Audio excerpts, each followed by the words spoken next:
Hello అందరికీ, నా పేరు సాయి కృష్ణ, గృహలక్ష్మి కన్సల్టెన్సీ, వేములవాడ.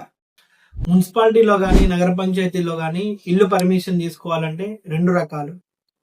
ఒకటి, పాత ఇల్లును కూలద్రోచి అందులో కొత్తగా ఇల్లు నిర్మాణం చేసుకోవాలంటే ఏం కావాలో ఇప్పుడు చూద్దాం.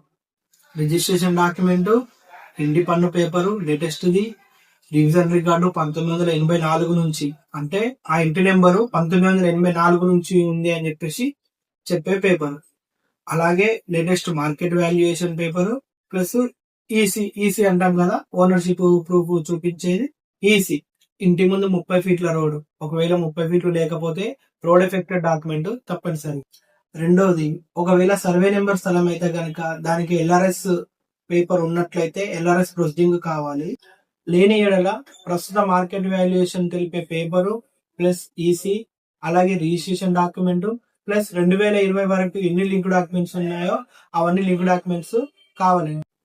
అలాగే దీనికి కూడా మినిమం 30 ఫీట్ల రోడ్ రిజిస్ట్రేషన్ డాక్యుమెంట్, 2 అంతస్తుల కంటే ఎక్కువ అంతస్తులు పోయినట్లయితే సింపుల్ మార్టిగేజ్ అనే రిజిస్ట్రేషన్ డాక్యుమెంట్ కూడా తప్పనిసరి.